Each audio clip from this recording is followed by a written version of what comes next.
मॉन्सूनने महाराष्ट्रात प्रवेश केल्याची गुड न्यूज हवामान खात्याने दिलेली आहे। तसंच मुंबईत येत्या काही तासात मुसळधार पावसाचा इशाराही स्कायमेटने दिलाय। तर आपत्ती व्यवस्थापन केंद्राने मुंबईला सतर्कतेचा इशारा दिलाय। दरम्यान कोकण आणि कोल्हापुरात मॉन्सून दाखल झालेला असून पुढच्या काही तासात तो मुंबईसह महाराष्ट्रातल्या इतर भागातही सक्रिय होणार असल्याचा अंदाज हवामान खात्याने वर्तवलाय।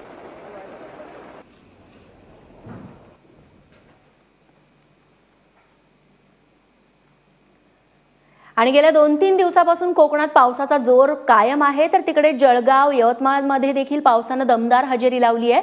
काल रात्रभर कोकणातील अनेक भागात पावसाच्या सरी बरसल्या। तर पुढील काही तास पावसाचा जोर असाच कायम राहील अशी माहिती हवामान खात्याने दिली आहे।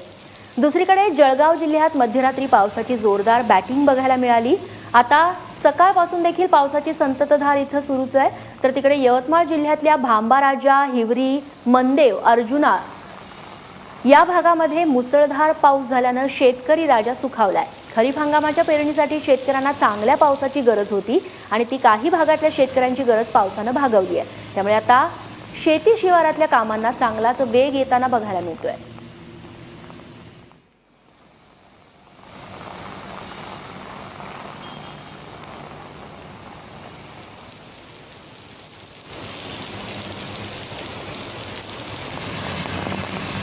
रत्नागिरी, जळगाव, यवतमाळ मधली ही दृश्य आहे। तर राज्य आता व्यापतोय संपूर्ण मॉन्सून आणि बळीराजा त्यामुळे साहजिकच सुखावलाय।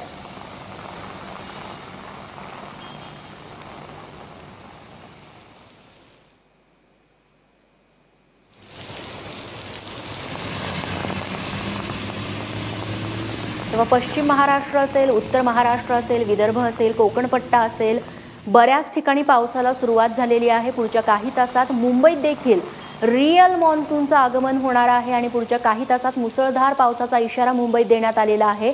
सतर्कतेचे आदेशही देण्यात आलेले आहेत।